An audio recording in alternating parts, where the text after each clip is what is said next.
Hello and welcome to REMORANDOM, a celebration of uncommon knowledge and everything interesting. Special treat for this episode, just me, but I'll be interviewing Che-Wei Wang and Taylor Levy, a couple of Brooklyn-based artists and designers who I became aware of through a mutual friend in New York, Kira Alexandra. The solid state watch is one of the products that they produce out of their studio, and it's going to feature in the next issue of Memorandum. And so let's move on now to my chat with Che-Wei and Taylor. Thanks.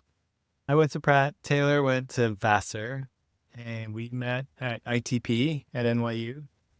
It's the Interactive Telecommunications Program, and it's a wonderful, weird, quirky place where all kinds of interesting people show up and collaborate on weird projects. Sounds great. Yeah, it totally changed, I think, both of our lives. Yeah, and many others too. I think it's like very, very beloved, and it's been around for, I think, 45 years now. It's as old as I am. So it's quite early on the scene in terms of like using technology to empower people and empower artists, and also, just like messing around with technology. So we met there, and then, we just, as soon as we graduated, we decided to open a studio, not really knowing how we're going to pay rent or, we didn't really have any work. We just knew we wanted to open a studio together. Yeah, I know a bit about your background. I did watch the Autodesk Shop Talk video. Oh, okay. Yeah. That's very casual too. It was fun. It was fun to see your space. That's a good one. I like that. Yeah, that's our basement workshop. Yeah, no, I like that. Yeah, a lot of tools. Oh, but I missed a crucial detail. The reason we're together and that we have a studio is because of Kira. It's actually because of her. Yeah. Oh, okay. She was our first client. Yeah, she was our first client, and we worked for her before we graduated. And so I think she told that story over dinner. Was this something to do with the Democratic presidential campaign? And there was a whole like laundry list of things that you said, we can do that. Bang, bang, bang. Yes. Then later it was like, have no idea, but we'll figure it out. No, that's not how it goes. That's what she thinks, but we knew what we were doing. She to my face, this is my first meeting with Kira, Christmas Eve. And she's like, well, can you do this? Can you do this? We're having a nice dinner. And then I keep being like, yeah, we could do that. We could do that. I think we can do that thing too and that thing too. And at the end, she's like, to Kevin, who's the one that brought us together, she's just like turns to him and is like, he can't do it. She just like wrote all of it off. She's like, I don't believe you can't do all of that. Right. And so you met and exceeded her expectations. That's brilliant. We're very lucky that she believed in us, and we did pull it off. So, she believed in us, and it worked for her. She locked us in her apartment for 24 hours straight and just kept feeding us at her kitchen table. That worked. It was like mostly software at that time. Yeah, we were writing software. Yeah. Right. But because of her, we kind of like established what it felt like to work together and to be a studio. And so, when we graduated, we were like, let's keep doing that. Let's do it. Yeah, that's great. And a lot of these products must just give you a lot of joy in the making. I've got the jump rope open at my page, but tell me a little bit about your process and where the ideas come from. Do you both, think about them as you're eating your Fruit Loops or your cornflakes in the morning, or pretty much? Yeah. I mean, it really resonated actually what Stefan Sagmeister had written about it. Like, I've read about it several times, but in yours in particular, it kind of like lifted up this idea that, when he takes his year-long sabbaticals, all the next 7 years worth of ideas come from that. I think we feel very similar. Like, we're about to go on vacation for 2.5 weeks next week. And I know when we go, all these new ideas are going to just show up because our brain absolutely. space, is finally free of the day-to-day things, and we're kind of like out and about enjoying things and observing things and experiencing things. That's really how ideas show up. Yeah, that's great. Yeah. When my daughter Lola, who I showed you her work, and she's always been a maker, but trained as a micro precision mechanical engineer, right? But when she sort of decided to take the leap and open her own studio only a year ago, I sent her an article about notebooks, and there was this kind of, I think it might have been a graphic designer. He's a notebook fiend, and he reckons when you're doing something, you get a notebook and commit to filling the entire notebook in a 24-hour period with ideas, no matter, just fill the whole book. And she did that. And I think she's still executing on a lot of the things that came out of that single 24-hour period. Yeah. But, it's pretty amazing that things kind of work that way. For me, it's a bit about the pool, and I'm sorry I teased you with those pictures of the ocean pool this morning. Yeah. But that quiet time in the water is often, having had all the stimulation of walking from the other end of the beach to that pool and the 30 or 40 tiny little social interactions you have with people or you just met, and then all of the visual stimuli that you get, and then shutting that all out and being kind of in cold water and just swimming. And that's, for me, that's when I get a lot of my ideas. Yeah, that's cool. But I really enjoy swimming too.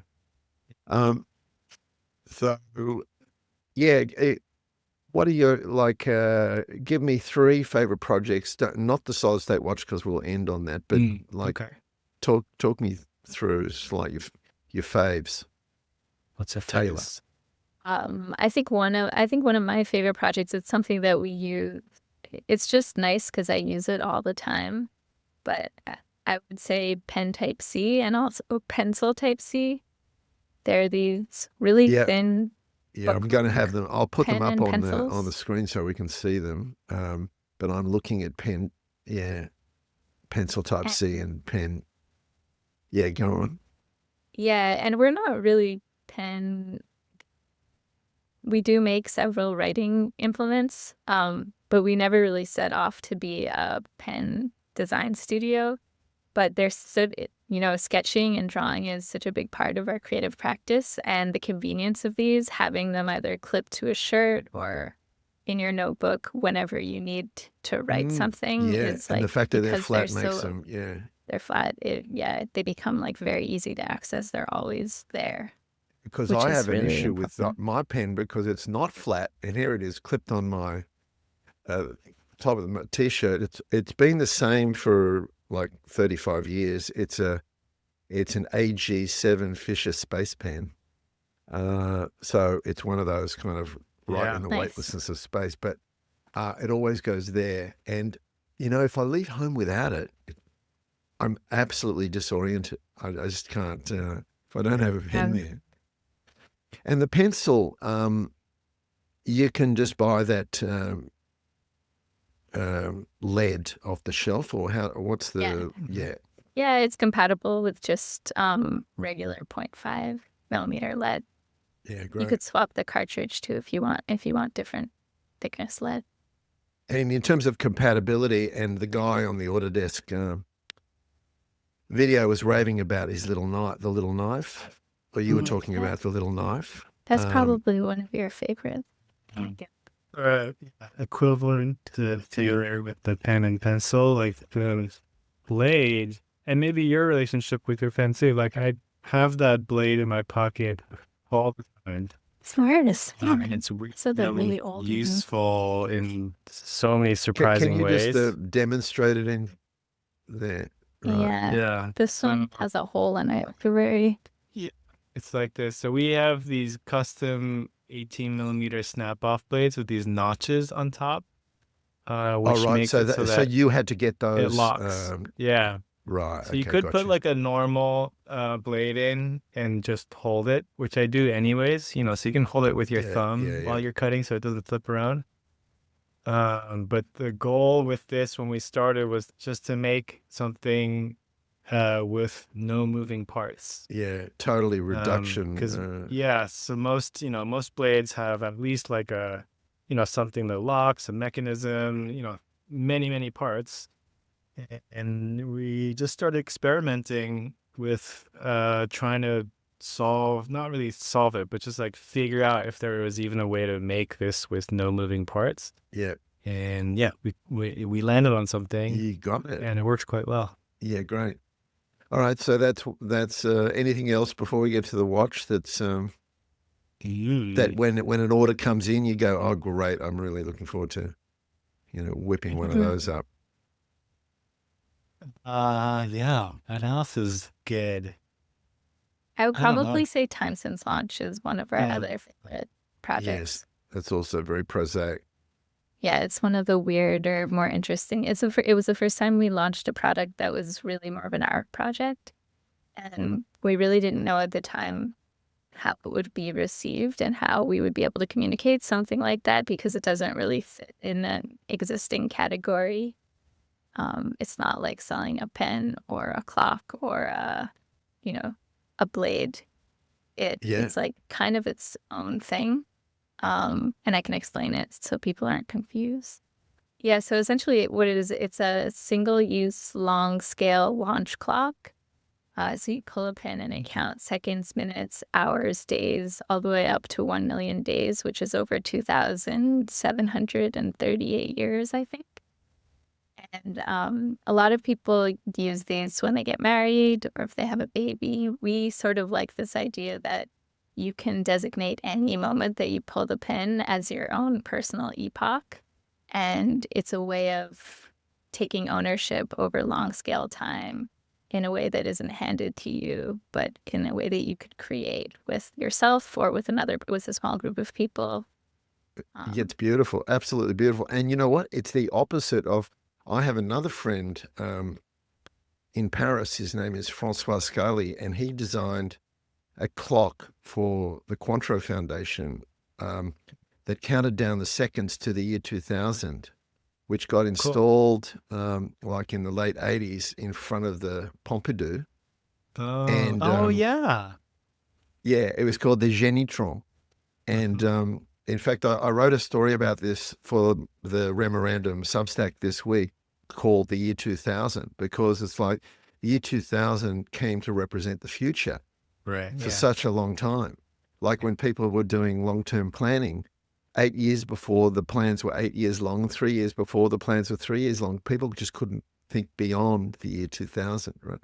So this clock was ticking back. I was trying to help him get a gig to do the same thing here in Sydney, in conjunction with the Olympic Games coming in the year 2000.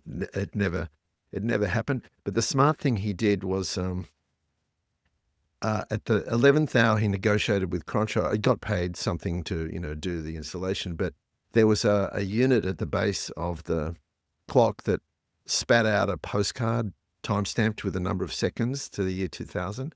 And he negotiated the right to keep the coins that were paid for those postcards. So when we went out in Paris in those days that I would be visiting, we would always go by there, and he had the key, and he'd open the cash thing and he'd fill his pockets with coins, which was like drinking money for the night. Wow. So that's yeah, cool. Time Since Launch is the inverse of that. I love that it can go that long. That also reminds me of the 10,000 year clock, which is another amazing project chapter from Memorandum 4 we did with, and all of the challenges that they had to kind of figure out so that there was no chance that would stop in less than 10,000 years. All the material choices they had to make, etc. and so forth. No, I love Time Since Launch. Is there a space to engrave in case people have the wedding one, the firstborn one? Is there a, you can label them so you don't get confused? Yeah, we custom laser engrave end caps. So the caps on the end of the glass tube are aluminum, and so yeah, we engrave that for people. I saw you've got a what looks like an Indian wedding example on your Instagram yeah. at the moment. It's the second one that's popped up in the last month where people have made these really nice videos, both from India. Oh, well, Yeah. that's user-generated content. That's not you Yeah. going, Oh, no, no, no. okay, oh, that's cool. That's very Yeah. cool. Yeah, totally. Yeah, by surprise. The but- first one had a ton of views. yeah. Oh, perfect. It's kind of, yeah, like our dream come true. Like we were trying to push using time since launch to mark weddings as sort of like a new secular ritual, because so many Yeah. traditions around weddings are based on religion. And we're like, okay, what about some new ones for people who are not so tied to religion? And we talked to a wedding place. We talked to other people who were like, how do we break into the wedding industry? And I don't know, maybe it's happening in India organically. We'll see. Because, yeah, it's like, this is the second one that's like popped up like that. New traditions too pop up from time to time. The whole sort of sex reveal thing Right. is kind of Yeah. relatively new, right? So, Yeah. which brings we'll us see. to solid state watch. So, let me have a crack at describing this because I had already featured that particular Casio in a previous story because one of our readers, Tony Wheeler, the guy, co-founder of Lonely Planet, as it happens, this was one of his ideas for Memorandum, and that was this particular watch that just happens to be great in the making of explosive devices. And so when, 38 out of the 45 inmates of Guantanamo Bay ended up wearing the same watch, people started to kind of scratch their head. And then these photographs of Osama bin Laden, the son of a billionaire, was also wearing kind of the world's cheapest watch. People kind of put two and two together and figured out that they just happened to be very adaptable to that nefarious use, which is a lead into your not so nefarious use. But you take it from here. What happens to that Casio when it enters the bowels of CW&T? Yeah, I guess the at the heart of this project really came out of an interest in the Casio F91W and kind of like a reverence for it on our behalf. It's a piece of technology that's still widely used today. That's from the 80s. And the electronics in there have been virtually unchanged since then. And there really isn't anything out there that works as well as it does and is available for such a good price and lasts for as long on a battery as the F91W. So, the impetus for the project really started with that. And, we wanted to figure out a way. We were kind of thinking of the insides of it, the movement of it, as sort of like an ingot of timekeeping. In the same way that like a jeweler would get an ingot of like some raw material to make a piece out of. This was like a unit of timekeeping. Yep. And so what we essentially do is we, if you want to order one, we set the time for you to the desired time zone, and then we permanently cast it in resin. The process is actually a little bit, we have a video actually that we just posted a few hours ago. I watched it while I was waiting. Yeah. I like that you can hear all the rustling of the, in the tool drawer and, all the sounds are there. Yeah, the sounds are really nice. Yeah. Where was I? So we permanently cast it in resin. We essentially take a $15 watch that works really well and we make it a little bit worse, but in a way that we find quite beautiful. So you can no longer adjust the time once we're done with it. And over time will drift. And instead of kind of like having to be on it and fixing this thing constantly, you start to experience what electronic decay, what that feels like at a scale that's usually imperceptible to people. And you kind of you live with it on a day-to-day basis for a very long time. And Well, it's kind of you feel what that's like. it's It's a grown-up version of what a lot of us put up with when the clocks are wrong in our cars, but we know by how many minutes they're wrong. So it's like, oh, Right, yeah. no, we're not really running late because you know that clock runs fast. But so your favorite buyers are daylight saving observers and world travelers too, because maybe they just have to get a whole range of solid state watches that they. Yeah. But give me some of the feedback that because I had a look on your website, and people are quite passionate about this particular product. Yeah. Was that surprising It's for you? well loved and well hated. Yeah, it's like we get both of them. Very strong lovers and strong haters. Oh, and the haters going to hate always. Yeah. But That's true. Why are the haters hating? They knew what they got themselves in for, right? So. Oh, well, it's not the people who hate it, they don't buy it. That's very right. clear. Only people Yes. who like it buy it. They're Yeah. offended by They're offended by the how idea of this thing existing. wasteful and stupid it is what Oh, we're doing. right. I got you. And But we're okay. which, they're right to some extent. You're okay with that, Yeah. says the man who uses a hole in his teeth as a gallery, so. Yeah. No, well, it's great. And I'm hoping that I can do my bit to create awareness globally for the solid state watch, as I did with the black rubber band with the gold ball inside. That was was Otto Kunstli's. It's made of gold, but you'll never see the gold unless you cheat and open and destroy the thing. Yeah, that's a cool piece. Yeah, I hadn't heard of it until I read your thing.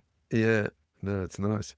If you get any other ideas for me for this book series, please send them through. People are doing weird and wonderful things, and it's nice to mix it up and create serendipitous randomness in whatever way. I mean, that was like an unintended consequence of these books. Really, I didn't plan for them to be a way of bypassing the algorithm, but a printed book doesn't know who you are, so it's going to present you with all sorts of stuff that is not going to get fed to you online. Which is a little bit what the TED was in the early days. Right, yeah. You would never go to see like a mushroom scientist speak. Right. But oftentimes in those early days of TED, you had people in the audience, big like tech titans, and they would get their next big idea from like a completely surprising place. Yeah. Mushroom, I keep citing the mushroom scientist. I've got to come up with another example. Yeah, there's so much good stuff. But how many pages end up in a book? How many projects? There's always 90 chapters. Okay. So the table of contents, there's so it's a visual table of contents. Yeah. There's always 90 chapters, and there's never any repeats. I've really enjoyed meeting you two. I hope next time I'm in New York, I can kind of come by and Please come. I'd love to have you. I'm going to let you guys go, and once you've hung up, I'll do a little intro so it's on the same thing. But thank you so much. And thank you. All right, great to meet you guys. I'll see Really you nice next to time. meet you. Nice meeting. Bye. Okay. So, hope you enjoyed that. That's Che-Wei and Taylor doing great work, thoughtful work, and I look forward to bringing you the solid state watch story in the next issue of REMORANDOM coming out in October 2025. Cheers.